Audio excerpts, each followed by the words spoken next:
We are live. All right. Well, welcome to Sunday Cartoons with Dan Lietha. I'm cartoonist Dan Lietha, and today we're going to talk about a topic that some people might say, "Hey, you're cheating. That's not right. You can't do that. You're a professional artist. You can't trace." Well, tracing, I think, has been looked down upon for many years, and people really like that. Oh, you did that freehand? Well, that's legitimate. But if there's some tracing involved, then all of a sudden you're not a real artist, you're a cheater, and some of that sort of stuff. Well, like most things, there's a proper and legal and good and legitimate use for tracing, and then there are some negative things that would be not legitimate uses of tracing. So we're going to talk about that a little bit, and hopefully I'll change some minds. And it's actually a tool that can be used for learning, and I used it when I was a kid, and I it helped me to learn and sped up my learning process. And I think it can help a lot of young artists in the same way. So let's change up the screen here. There we go. So tracing. Um, why is it looked down upon so much? Well, it's using other images that sometimes the artists themselves didn't create. Now I use it quite a bit, and the vast majority of the time is tracing things that I've already used or made. So if I was a young artist and I had this drawing here, which I created back in the 1980s, um, but I was told, "Hey, I want you to make a drawing of that," and I started to,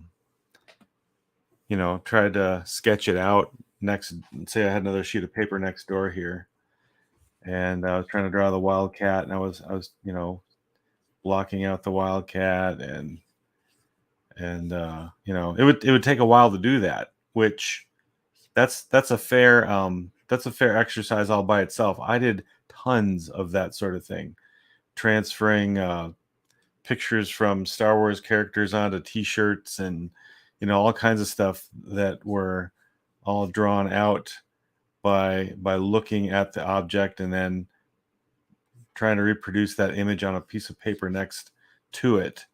That's good high eye hand coordination, and very very legitimate.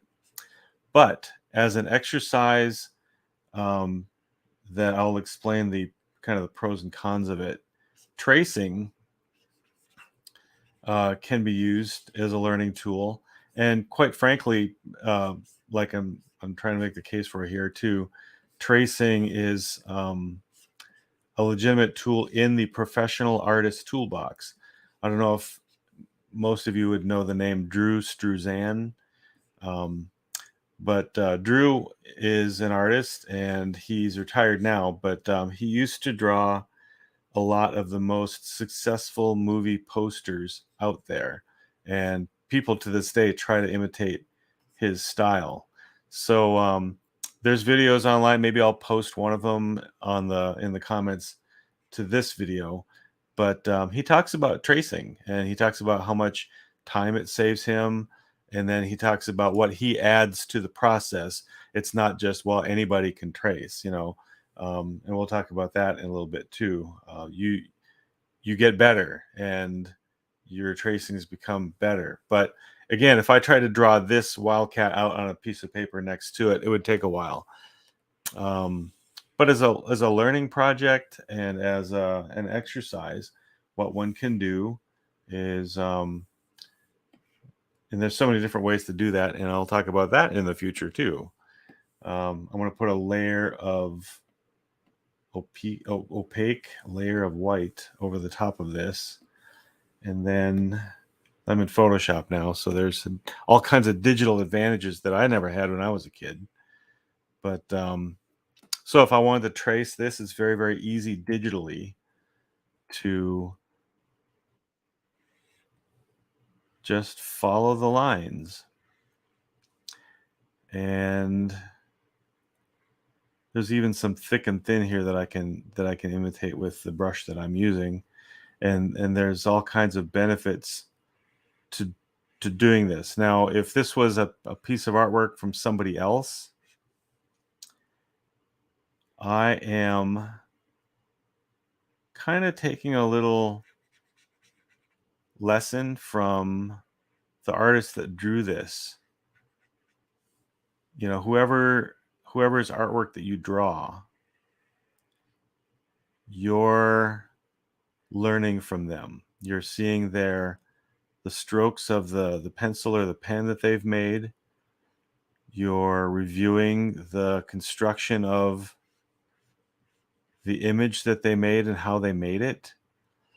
It's a little different in that the artist that made the finished product probably did some constructing and some stuff like that. Nobody just, well, for the most part, nobody just draws the finished image as it is.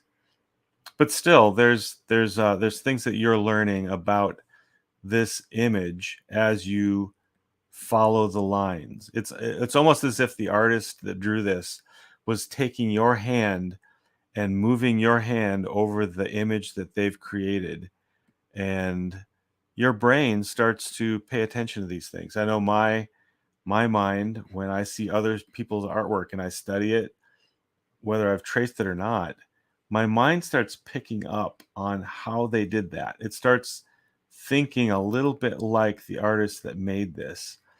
And there have been times in the past where I've looked at a particular artist's stuff so much without even tracing it. And then I've gone to draw myself, or I myself have gone to draw, put it that way. And I find an influence in that artwork that I was observing that I've just been picking up things from. And that's not a bad thing.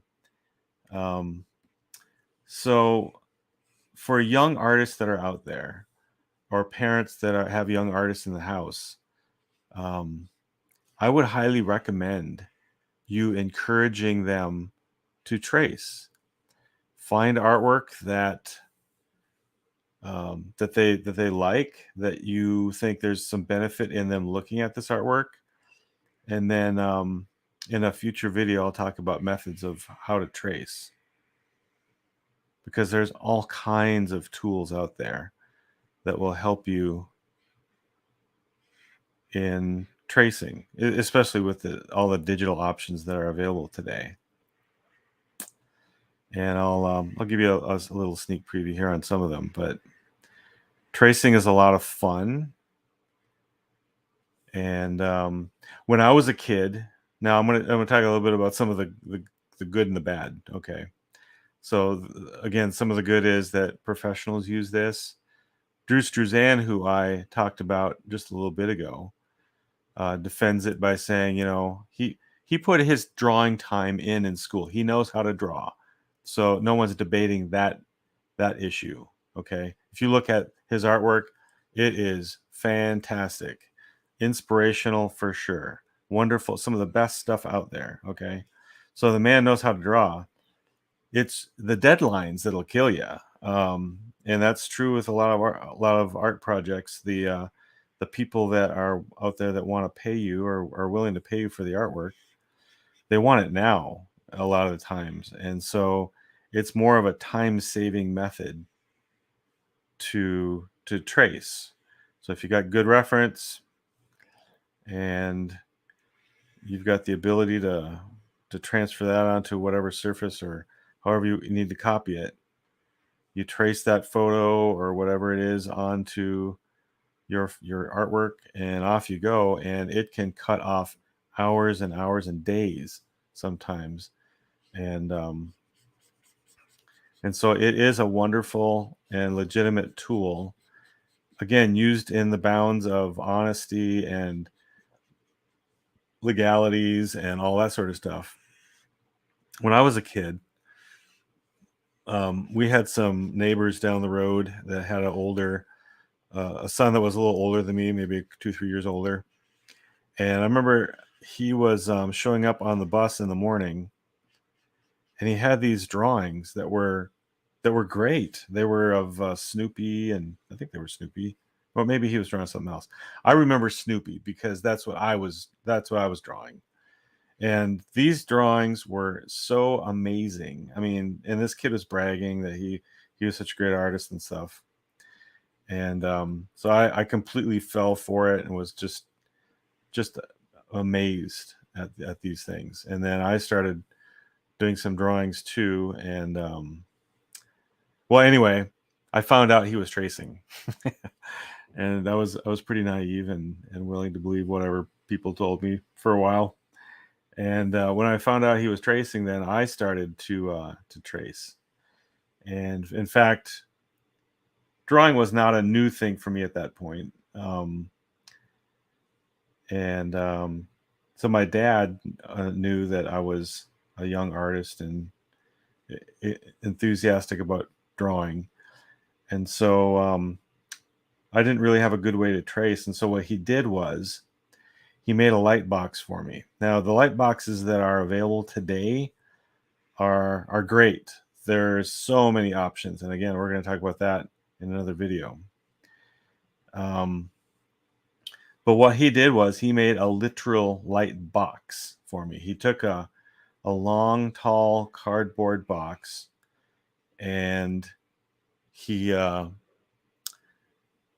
put a lamp in it with a incandescent light bulb, and then put a piece of plexiglass on top of it, and then that was my light box. So I'd go into a dark room and put my drawing, or the say I had a scene from the Peanuts coloring book, so I put that on that page on top of the plexiglass, and then I put a blank paper on top of that, and then I could see through that paper, and I could trace Snoopy, ice skating or whatever the scene was. And that served me very, very well. Although I don't recommend that, especially with that kind of light bulb today, because it can be a little dangerous because it gets really, really hot with that enclosed lamp inside that box with the plexiglass covering it, and the heat rising and accumulating. And it worked, but you had to take little breaks every so often because, wow, that was pretty toasty. Anyway, so I did trace, and the bad thing about it is, though, for a while I gave into people would compliment you and they see the product there, and you would kind of go, yeah, I drew that. And see, I was taking credit for something that really wasn't true. I mean, I drew that, but I had traced it, and I was taking credit for that being my artwork to begin with, as if I had not traced it. And that was the point, really. If I had told them I had traced it, then that would have been one thing. They were expecting that my eye accuracy was enough that that I was able to achieve that amount of likeness and accurate drawing without tracing, but I was lying. And anyway, so that came to an end, and I didn't do that anymore. So there are some things about tracing that are illegitimate. If you're,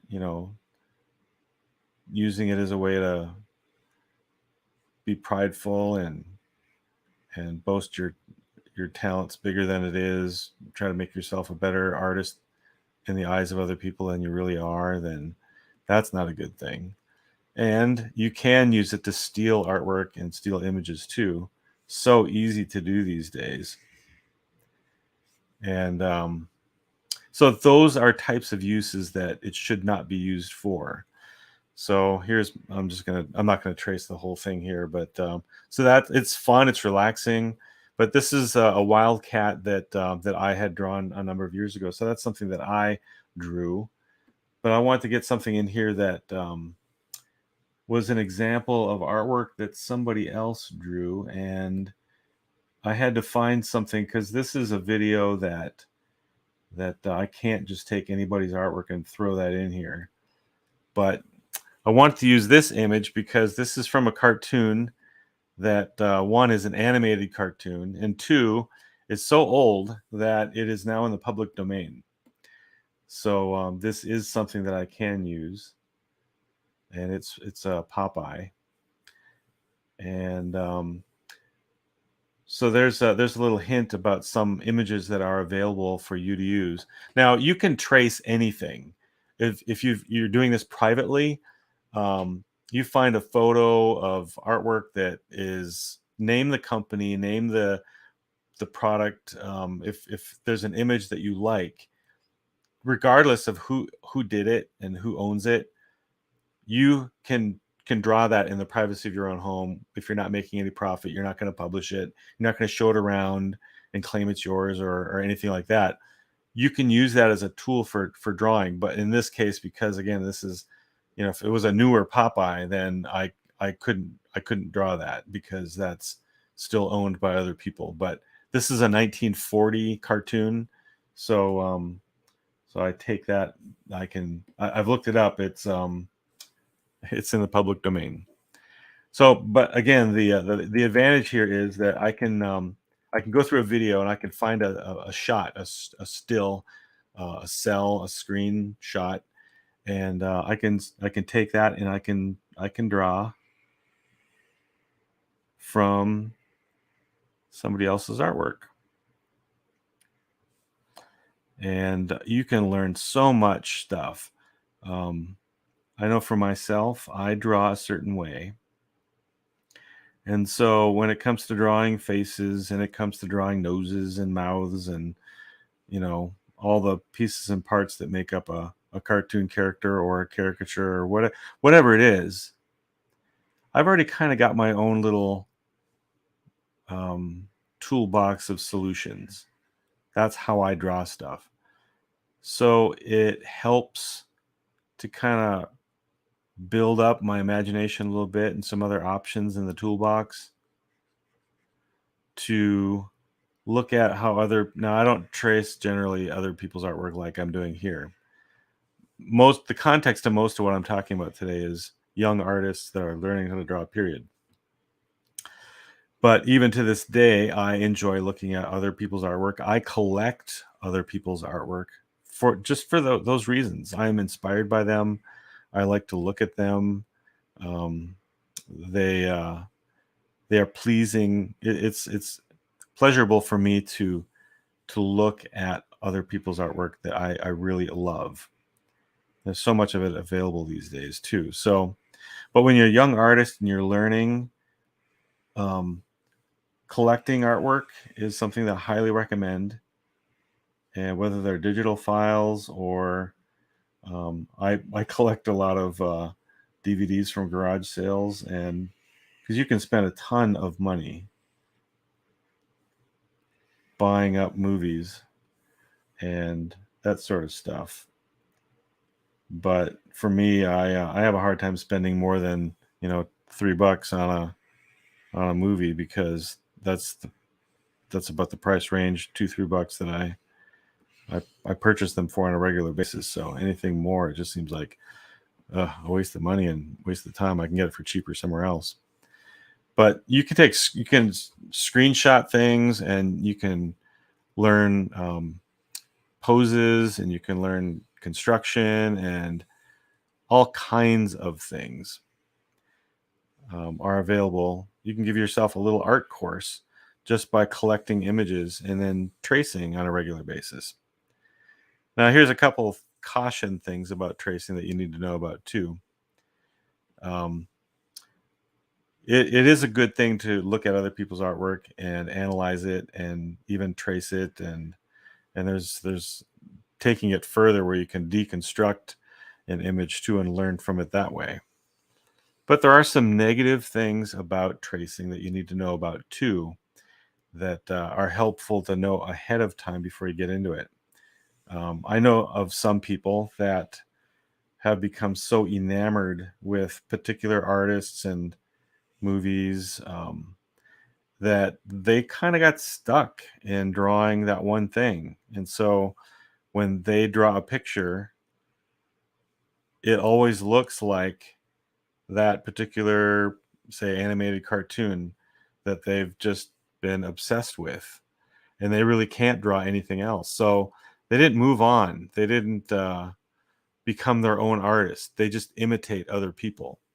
And that's not the point of what we're doing here. We're trying to look at the knowledge that other artists have and the experience and how they draw and the angles and the layouts, and there's all kinds of information you're soaking in when you're drawing an image line by line. But the point in learning how to draw by tracing other people's artwork is to pick up pieces and parts of what they know and then move on. And hopefully you're not just concentrating on one person's artwork either, that you're doing many different people's artwork, and so you're being influenced by all kinds of other people. And then there's also photos that you can learn from. And I had to pick something that was available, copyright free, and that sort of thing. So, but hands, think about the things. Oh, here, let me get the right thing here. Think about things that are very, very difficult for you to draw. Hands can be one of those things. Well, if you find lots of photographs of hands, and sometimes if you can't find the right photographs, what you can do is take a digital camera. Again, I didn't have that when I was a kid.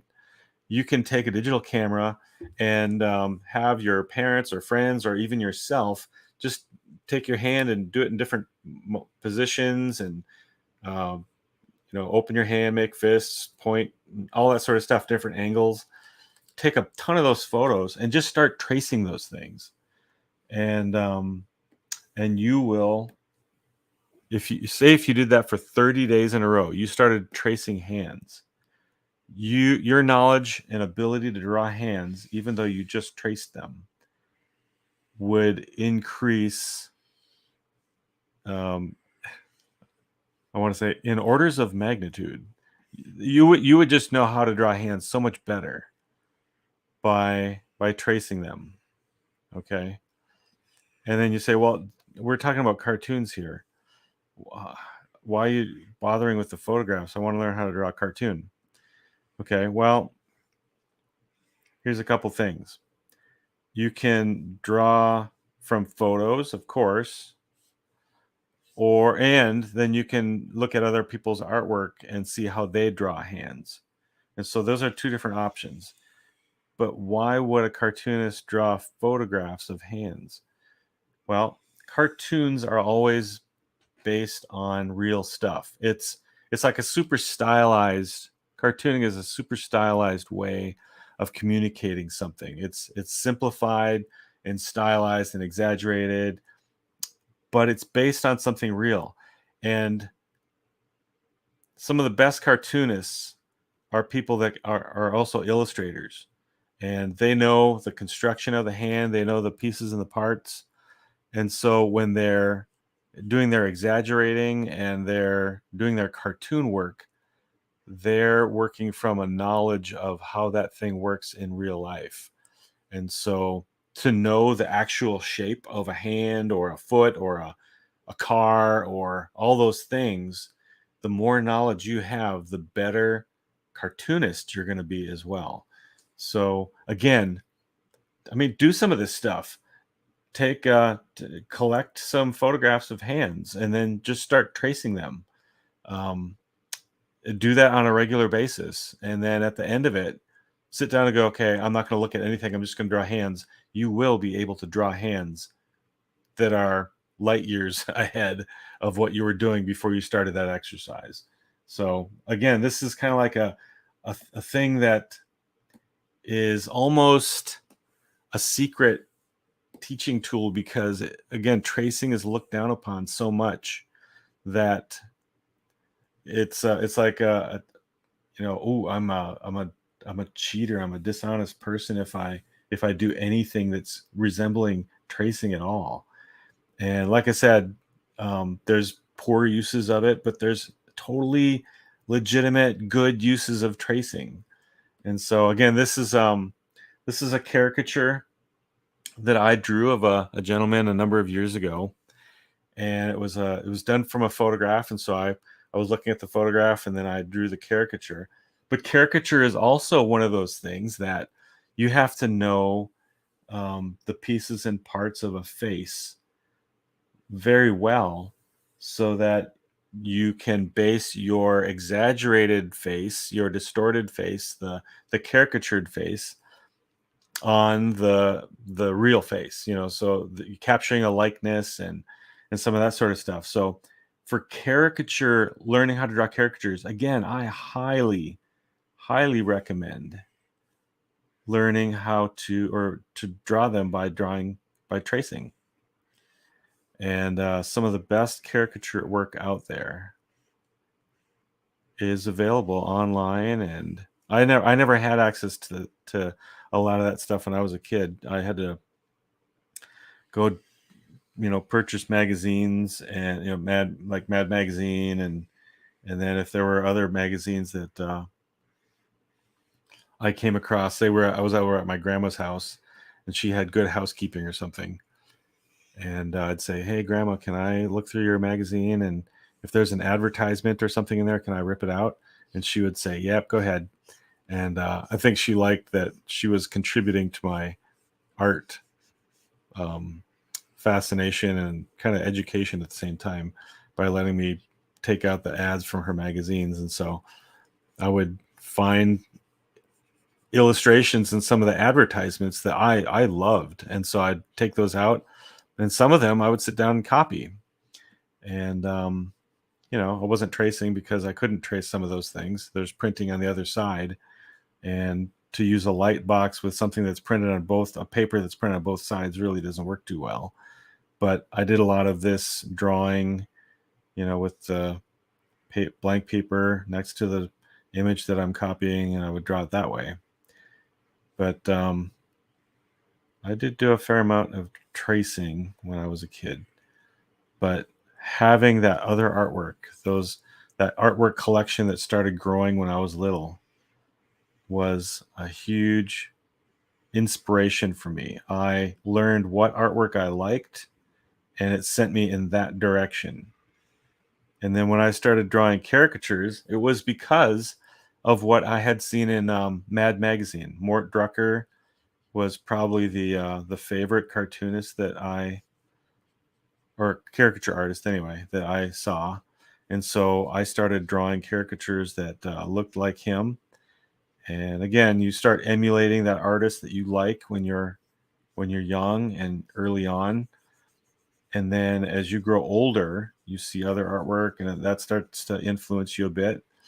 And then somewhere out of all of that, your artwork style emerges, and you're starting to draw things not quite the same as anybody else. There's still influences here and there, but how you draw, how you see things starts to come out, and people start looking at your artwork and they say, "Oh, I can tell you did that." And your style becomes recognizable. That is such fun stuff as you're a young artist developing your skills.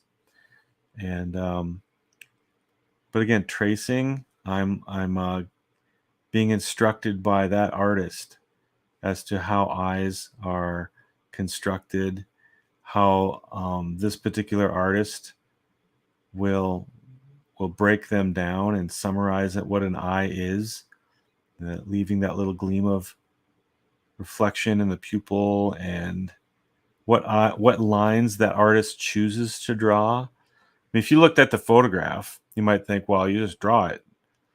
And actually there's quite a thing about knowing which lines to draw and which lines not to draw, because a photograph doesn't have lines on it. It's shapes and shadows, and you've got to kind of pick out, what do I draw from that? And so if you had a room full of people that particularly if they weren't artists, and you said, okay, everyone trace this same image, you would get a bunch of different looking drawings. I mean, generally they would all look the same, but line for line, they wouldn't necessarily look the same. because some people would interpret shaded areas in different ways and they would use different. Even as I'm tracing this right here, I'm not following everything line by line. I'm just kind of breaking things down and reinterpreting as I go on some of the things. And that's what you do. And that's what I would encourage you to do too. And I'll instruct a bit on that in some future videos. But even if you traced the same drawing every day for, I don't know, say a week, the drawing that you did on that first day would be different and not as good as the drawing that you did on day 7, because each day you're learning, you're picking some things up. Just your skill and your speed would pick up too. So you're gaining all kinds of things in a shorter amount of time by following a drawing that already exists, or tracing an image that already exists. Let's see here. We've got, and then I've got a lot of caricature examples here. Let's see. Here's a caricature that I did of Karen Carpenter. And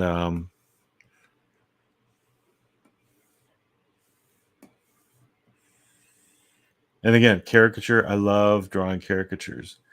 But eyes in particular are very, very tricky to draw. If you don't get the eyes right in a portrait or a caricature or whatever it is, the likeness will not be there. And so I think drawing or tracing, sometimes I like to draw on digital. I draw in blue or red. So if you've seen some of my art videos in the past, you'll know that to be true. But practicing drawing eyes can be difficult, and particularly if you were drawing this on a piece of paper that you're not tracing. It can be frustrating to draw them again and again and again, and I've done this, so I'm speaking from experience. And after a while, when you're not getting it right, you kind of want to give up. And so I think the amount of success and the getting it right aspect of tracing is really a big help. And you're consistently looking at how eyes are lined up, because that's one of the hard parts to do, is getting them lined up and getting them right to look constructed correctly. And I think the more that you draw them, the more that you trace them, the more that you look at how the lines are, how the objects in the face are, and your eyes will become tuned in to getting it right. I guess that's the point that I'm trying to make here, is that it's like an exercise where you're developing a muscle memory. Your recognition of what this eye looks like, and particularly what this eye of this person looks like. The more that you're able to do that, and you could draw that very fast, you can draw it numerous times very quickly if you trace. And that's a huge advantage. So imagine that either you as a student or you're a parent, and you help your child to see that this would be a really beneficial exercise for them to do, say, over the course of a summer. That child's artwork ability would just skyrocket, because they've been tracing and practicing, and then after a while, start to do drawings without tracing. And so you don't want it to be a crutch. You don't want it to be that's all they do is trace, right? It's a tool for a time, and then later on that tool has specific purposes inside the realm of finishing up a piece of artwork. So again, the different ways to use it. But tracing is a wonderful thing. It's something that I think all young artists should be taking advantage of. And don't look down on it, or don't get so cringy right away when you hear the word trace. Explore that a bit more before you decide whether that's a good thing for this person or not. And I think some of the stigma of tracing needs to kind of go away, because it's not the instant cheat and disrespectful thing that a lot of people think it is. It is a professional method of working on an illustration. And again, it can be used wrongly, but there's so much right that can be explored in tracing. So I highly recommend you looking into it. And next week, we're going to be following up on some more how to trace and methods and tools and that sort of thing. So look for that video next week. But thanks for watching this broadcast, and I'll see you later. This is Dan Lietha with Sunday Cartoons. Bye.